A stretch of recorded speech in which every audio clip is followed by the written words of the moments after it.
Do your kids ride their bikes on footpaths? Well, they're currently breaking the law, so go and call the police, have them arrested. Don't worry, it's all about to change. Government says it wants to fix the basics of our transport rules, allowing children up to the age of 12 to ride on pavements. The proposal would also let e-scooters use cycle lanes, as well as require drivers to give way to buses pulling out from bus stops. Chris Bishop's the Transport Minister. He is going to herald in the changes after some consultation. Is at the desk. Good morning. Good morning. The buses, I mean, they already do that anyway, don't they? Yeah, it's not the law.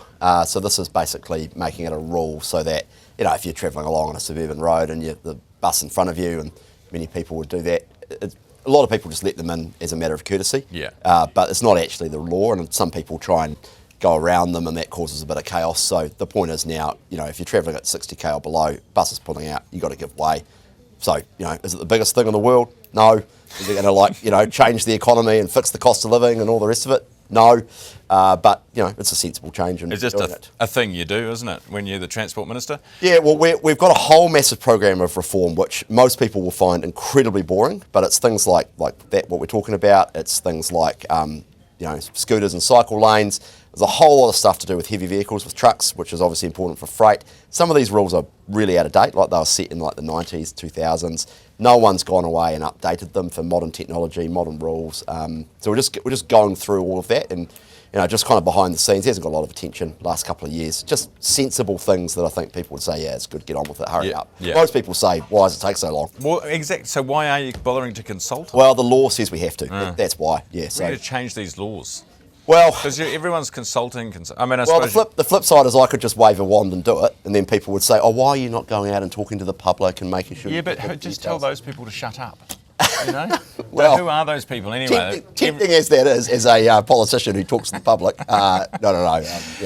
Hey, what about bus lanes? This is something that grinds my gears. Bus lanes, I understand, I get it.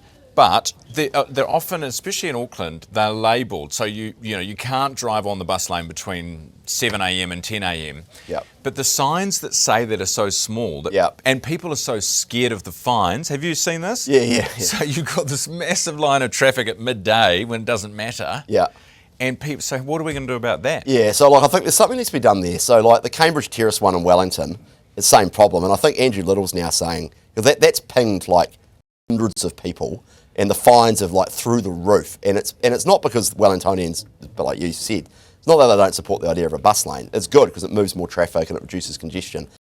But you got to know when you're allowed to be there and when you're not. It's a bit like the T2 lanes, right? People, yes. T3s. People get fired up when they can't see it's 7:30 to 8, whatever it is, and so the signage has got to be clear. Do you know what? I think they need flashing, just a green flashing light. Oh yeah. That says that bus lane's all good for you to use. When it's flashing red, can't use it. That's not the world's worst idea. Why don't we do that? Well, you're the Transport Minister. I mean, that's a good question. Make it happen. Tell you what, I will look into that. Okay. Yeah. All right. There may be some operating costs and things like that, but if it makes the system work better and people support it more because they're not being pinged all the time, then there's probably a real merit to that. So tell you what, there's your little scoop for today, Ryan. Great. I'll go away and look at that. I've actually never been happier about anything because it annoys me every day.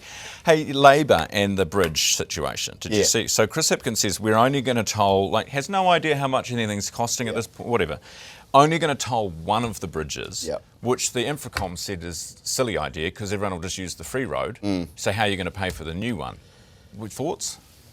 It's been a bit frustrating because we're genuinely trying to work really hard in the national interest here, do it evidence-based, talk to the opposition. They've been briefed on it, over the last couple of years, and we've said we won't make a decision without, kind of bipartisan support. And then, for the sake of a cheap headline, it's a bit frustrating. Here's the issue, right? This is complicated, and I think you made that point. If you build a tunnel, and the tunnel goes north, so the way you leave the city and go north to the North Shore is under the tunnel, that's new, right? So you toll that. Now, some people would be unhappy about that, but, I think most people would say, okay, toll it. At that point, the existing bridge, which you keep, that goes south into the city from the North Shore. Well, it's a bit tricky to toll one bit and not the other one. But of course, if you do a tunnel that goes both ways, a bridge that goes both ways, or a tunnel that goes both ways, then you've got new and old, and you can start to look at, maybe only doing the new and not doing the old. That's sort of my point, is that it depends on what you build, where you build it, how the traffic flow works, and we should be taking it as a network view rather than just there's a new piece of equipment there. Because we've got to look at the Auckland transport network, because the bridge is part of a network, right? Like 200,000 vehicle movements per day across the bridge, millions of cars on Auckland's roads in any given morning. So let's actually have a proper, comprehensive, evidence-based discussion, which is what we're trying to do, and others maybe are not. Right. So at the moment, the plan that you have shown them, or your ideas you've kicked around with them, is it that you would have one tunnel or bridge going one way and then one tunnel or bridge going the other way, or is it that you would have both ways on both bridges? We haven't made that decision yet, right. and in fact the officials are still doing the work on it. It's a really big call. We're talking about like 10, 15, 20 billion dollars. I'm not giving you a number, but it's big, right? Like that is a huge amount of money. Like for context, it's like 8 transmission gully motorways. It's like 7 or 8 Puhoi to Warkworth 4-lane expressways. It's like 8 Dunedin hospitals. It's big, man. Like it's really big. And I think people would say, you guys have got to get that right. So we don't know what we're building. So here's the thing. We don't know what we're building yet. We haven't made that decision. We don't know where it will go yet. We don't know how much it will cost. And we haven't done the work on the financing and the funding arrangements yet. We're doing all of that, and we want to do it in a transparent way and work our way through it, because it's one of the biggest things any government will do for the country for probably 50 years, and we want to do it in a bipartisan way. But to come out and say one bridge not tolled is kind of doing it with one hand behind your back. Well, there's an information asymmetry. There's a lack of info around that to have an informed conversation. So I just say, look, Auckland needs a new harbour crossing sooner rather than later, because the existing bridge is resilient. It has to be closed all the time. It's end of life and all the rest of it. We know that. We're committed to doing that, but we're also committed, frankly, and I think the public would support us in this. I hope they would. We're committed to doing it in a proper way, an evidence-based discussion, and we'll do it in the national interest. We're not going to make it by ourselves. All right. We want to do it properly. Hey, so let's do it. Let's do that properly. When are we going to get autonomous cars? Well, they're technically allowed in New Zealand now. So why aren't they here? Well, I don't think anyone's come down and actually rolled them out here yet, but we are open to that, and they're technically legal now. We may have to make some other rule changes, which we're up for as well. And autonomous drones? Yes. That fly you as a passenger? They're doing it in Dubai apparently later this year. Well, but are you going to volunteer to be the first one?